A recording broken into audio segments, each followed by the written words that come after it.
Hello everyone and welcome to the channel. So today we do have breaking news. You guys have seen the title. You guys know what I'm going to talk about. So what I'm going to do in this video is what I have been doing over the past couple of videos. I'm going to give you guys a brief timeline on what has been going on in the club so it can all make sense for you guys. So I'm going to lay this out very well for you guys. So today on Tuesday, it has been reported that the talks between Barcelona and Valencia will continue for Rodrigo, according to Mundo Deportivo. Then reports came out that Rodrigo will not be in the training session for Valencia today. He was not there, so that's when people were saying, okay, maybe Rodrigo is going to Barcelona, and people were expecting him to be at Barcelona sooner rather than later. So everyone thought that the deal was going to be done soon. But then it has been reported by Super Deporte that FC Barcelona will sign Portuguese midfielder Fernandes to loan him out to Valencia for the remainder of the season as part of the Rodrigo deal. Then if we continue here with the Fernandes operation, Valencia would see their midfield reinforced, and in turn Barcelona would take advantage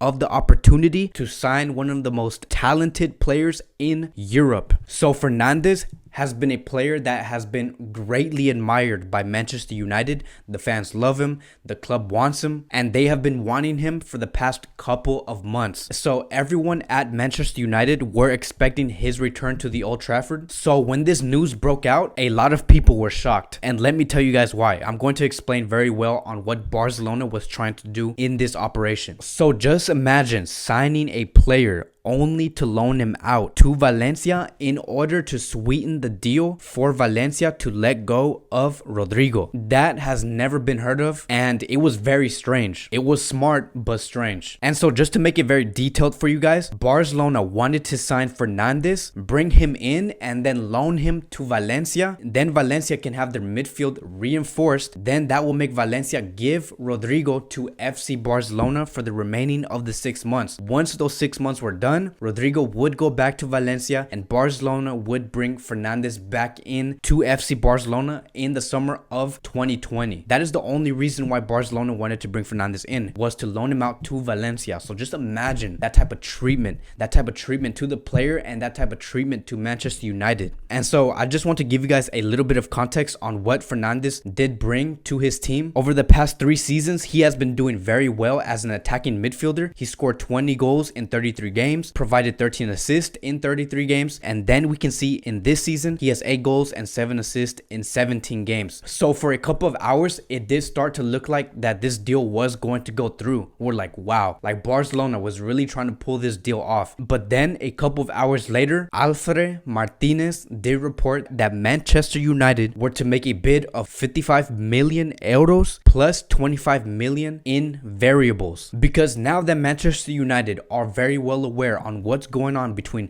Barcelona, Valencia, and Fernandes. That is why they made their bid, because the way these negotiations work is when a player is being negotiated with a club, that agent for that player has to let other clubs know, like Manchester United or like Man City, right, for example, that this is what's going on, with the player. And then the agent is like going to ask the other club, Manchester United, like, hey, do you want to up your bid, or do you want to let go? Do you want to let go of this player? And so that's how it works. It's business. So what other clubs could say is say, no, we're just gonna back off, we don't want to bid for this player anymore, we have other alternatives. Or the club could say, no way, we wanted this player, we have been wanting this player for the past couple of months, we are going to up our bid, we are not going to stand down like this. And so that is what Man U did. They said, we are going to up our bid and we are going to offer 55 million euros and 25 million in variables. A couple of minutes later, Barcelona pulled out and they said, no way, we are not going to continue negotiating Rodrigo coming to FC Barcelona. And it has been reported by Cadena Ser, Barcelona did not accept the conditions set by Valencia for a deal for Rodrigo and have, as a result, pulled out of negotiations. The negotiations between Barcelona and Valencia over Rodrigo have broken down. So we can see that Barcelona supposedly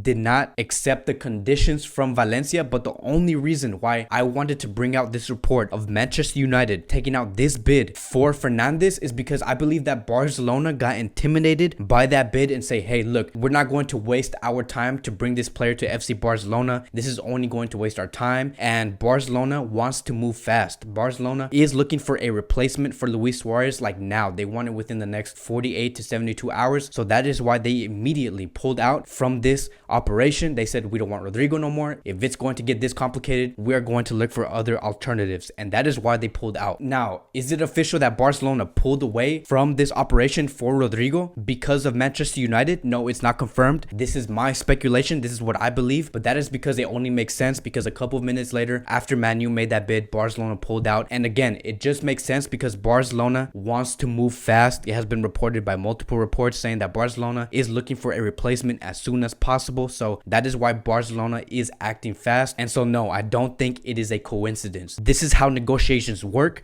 This is how business works. It could all go well in the first minute, and then 2 minutes later, it could all go down. That's how negotiations work. So Barcelona did pull out from the Rodrigo operation. It will not be completed. Rodrigo will not go to FC Barcelona. So now I know you guys are asking me, so now what, Kevin? Who's going to be our replacement for Luis Suarez? Who's going to take that spot for the next 6 months, Kevin? So it has been reported by Di Marzio that there has been secret negotiations between Barcelona and Ajax for the possible transfer of Tadic. And if you guys don't know who Tadic is, he did have a standout performance in that 4-1 win against Real Madrid. I don't know if you guys remember that game where Ajax won 4-1 against Real Madrid at the Santiago Bernabeu for the UCL quarterfinal match. And so if you guys don't know who that is, go look at that game. You will have a better idea on how he plays. And so if we look at his past 2 seasons, Tadic has been performing very well for Ajax. In 34 games, he has provided 28 goals and 13 assists. And then in this season, he has 20 games in. He has scored 18 goals and provided 14 assists. Now, my only concern about this move, now that Barcelona is paying attention to Tadic, is that Tadic did sign a contract extension with Ajax in the summer of 2019 that will keep him until the summer of 2023. So it's a very long-term contract. I don't see Barcelona pulling Tadic away from Ajax. Tadic is committed to Ajax. He has said before that he loves the club. He loves the philosophies. So I am a little bit skeptical about this move. I don't believe that this is 100% true. Again, it just doesn't make any sense. I have done my research. Tadic does look committed to Ajax. So even if it is true, even if Barcelona and Ajax are willing to negotiate for this player, I believe it's not going to last long. I believe they're going to meet and say, hey, look,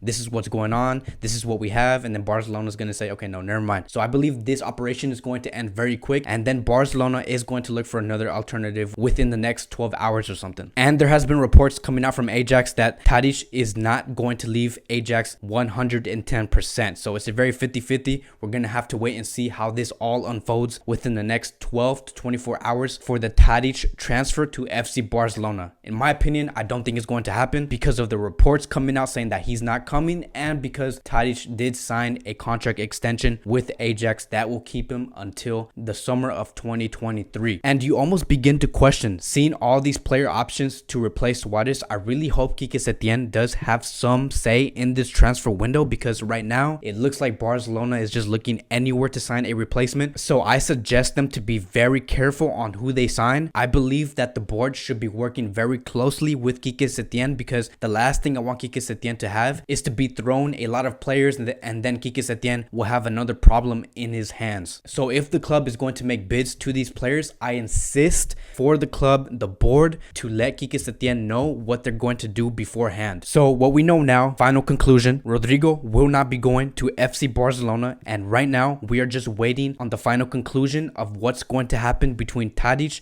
Barcelona, and Ajax. That is who Barcelona is targeting right now. And again, this operation, this Tadic operation, could end like within the next 5 hours. We don't know. This is what it's looking like right now. This is who they are focused on. And if you're going to ask me if this operation, if this transfer does not work, Tadic to FC Barcelona does not work, I believe that Barcelona should just go back home, relax, and stop looking for a player and not look for a replacement at all, because I don't see no other alternatives to sign a replacement for Luis Suarez. I believe that we should just focus on what we have now. I believe that it is okay that we have Griezmann, Messi, Ansu Fati, and Dembele. I believe that we could get it done. They are good enough. They have the quality. Do I believe that these players are capable enough to bring us to the UCL final? I think they are. They have the quality. They have the power. What matters now is for Quique Setién to gel them well together. Then hopefully we can have a good, successful 6 months. I'm a big believer of my players, and that is just where I stand. So again, thank you guys for watching. That is what's going on in Barcelona right now. There's a lot of action. There's a lot of heat is very intense. Barcelona is searching for players left and right. And again, if you're new to this channel, I'm going to keep you guys updated on what's going on in that club. There is only 5 days left in this winter transfer window, so stay tuned. Thank you guys for watching. I appreciate all the love and support that you guys are showing me in all my social media platforms. Again, I want to thank you guys. I'll see you guys next time.